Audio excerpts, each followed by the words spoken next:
सादिक और अमीन, सच्चा होना, अमानतदार होना। हजूर के उसवे हसना में से क्या आज हमारे अंदर हैं? हम में से हर आदमी अपने आप से पूछ रहे मैं कितना सच्चा हूँ, सच कितना बोलता हूँ, अमानतदार कितना हूँ। दूसरों के हकूक, कोई ताजिर है, कोई जिम्मेदार है, कोई अपनी नौकरी पेशा है, जिस शोबे में जो है अपना ईमानदारी से, अमानतदारी से, सच्चाई से अपना काम कर रहा है तो मुबारकबाद। हजूर की वसफ, हजूर का इश्क, हजूर की मोहब्बत तेरे अंदर मौजूद है। अगर नहीं तो मेरे दोस्त फिक्र की जरूरत है। अगर तू इश्क का दावा करता है, हजूर के साथ मोहब्बत का दावा करता है, फिर झूठ बोलता है, फिर लोगों के हक खाता है, फिर ईमानदारी तेरे अंदर नहीं, फिर बेईमानी करता है, तो फिर ये तेरा दावा ऊपर ऊपर से, तेरी बातें खोखली हैं, तेरे पास दलील कोई नहीं है, सिर्फ तू दावेदार है।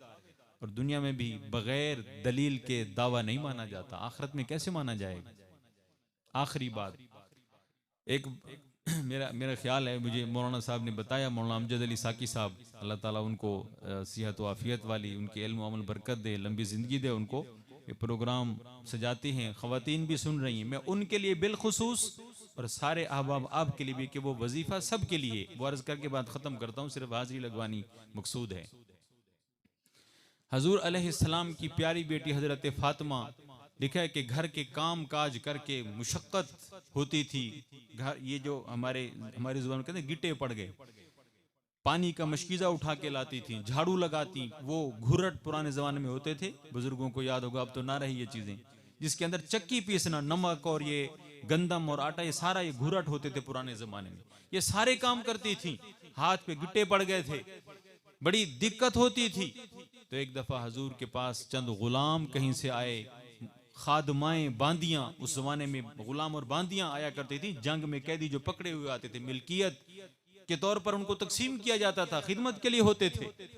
हजूर की खिदमत में कहीं से आए तो हज़रत अली ने कहा, मुशक्कत वाले काम करती हो, इसलिए जाओ अब्बा जान से एक गुलाम या बांदी मांग लो, इन काम काज के करने में, घरेलू काम काज में आसानी हो जाएगी। हजरत फातिमा तशरीफ ले गई, हजूर घर में तशरीफ फरमा ना थे, बाहर थे। अम्मी आयशा ने पूछा कि खैरियत थी, आई हो, जा रही हो? मैं बस कोई काम था, अब्बा जी से मिलना था, वो नहीं है, फिर आऊंगी। फातिमा घर से, अब्बा जान के घर से, अम्मी आयशा के हुजरे से होके वापस अपने घर आ गई। हजूर तशरीफ लाए, अम्मी आयशा ने बताया कि ऐसे ऐसे बेटी फातिमा आई थी, वापस चली गई, आपसे मिलने के लिए आई थी। हजूर तशरीफ लाए, फातिमा ने मुद्दा बयान किया कि यार अब्बा जान, मैं इसलिए हाजिर हुई थी कि एक बांदी, एक खादिम मुझे भी मिल जाए कि घर के काम काज के लिए मुशक्कत होती है। हजूर ने फरमाया, बेटी किसको बता रहे हैं?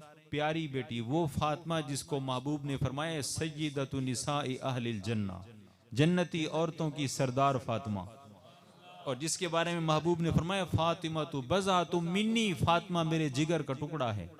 हजूर की बेटियां कितनी हैं? 4। याद रखना, कुछ लोग गलत फहमियां डालते हैं, बेटियां कितनी हैं? 4। लेकिन फातिमा का मकाम अलग है, सबसे ज्यादा है। जन्नती औरतों की सरदार हजूर ने फातिमा को कहा है, जिगर का टुकड़ा, जिस्म का टुकड़ा फातिमा को कहा है। हजूर की निस्बत सबको हासिल है। तो उस प्यारी बेटी को हजूर ने सवाल करने पर बांदी नहीं दी, कोई खादिम नहीं दिया, बावजूद इसके कि उन्होंने सवाल किया, गुजारिश की कि एक दे दें, काम काज के लिए जरूरत है। हजूर ने फरमाया, बेटी इससे बेहतर तुम्हें एक और वजीफा और तरीका ना बता दूं? क्या फरमाया? बेटी के सवाल के जवाब में उन्होंने मांगा था एक गुलाम, एक बांदी। फरमाया, बेटी इससे बेहतर चीज ना बता दूं? फरमाया, जी अब्बा जान जरूर फरमाएं। फरमाया, बेटी जब दिन के काम काज करके थकावट हो जाए, दिक्कत पेश आए, तो सोते वक्त बिस्तर पर जब जाओ, सोने से पहले 33 दफा पढ़ लिया करो सुबहान अल्लाह, क्या दो जोर से, 33 दफा अल्हम्दुलिल्लाह और 34 दफा अल्लाहु अकबर। इसको कहते हैं तस्बीह फातिमी। ये हजूर ने इस सवाल, ये जो पूरा वाक्य मैंने सुना है, इस मौके पर अपनी प्यारी बेटी फातिमा को बताया। मैं अगर खवातीन, माएँ, बहनें, बेटियां सुन रहे हैं, उनको भी कहूंगा, आप सारे भाइयों से भी कहूंगा, दिन के काम काज मुशक्कत वाले करके थकावट अगर हो जाती है तो फिर उलमा ने तो लिखा है, बुजुर्गों का तजर्बा है, आप भी करके देखें सोने से पहले। लेकिन आजकल ये जो मोबाइल है ना, ये पढ़ने नहीं देता, ये वैसे शैतान बहकाता है, ये मोबाइल वैसे नहीं पढ़ने देता, इसी को उठाए उठाए हाथ गिर जाएगा, नींद आगे छुट्टी, ना कोई सूरत ना कोई तस्बीह ना कुछ, सारे काम छुट्टी। करके देखो, सोने से पहले तस्बीह पढ़ लिया करो। तस्बीह फातिमी हजूर ने इसी मकसद के लिए बताई है। फिर तेरी तबीयत में थकावट रह जाए तो मुझे कहना। अल्लाह से दुआ है अल्लाह हजूर अलैहिस्सलाम के सारे सुन्नतों पर अहकामात पे ज़िंदगी गुजारने की, हजूर की सच्ची मोहब्बत मुझे आपको नसीब फरमाए। व आखिर दावाना अनिल हम्दुलिल्लाह।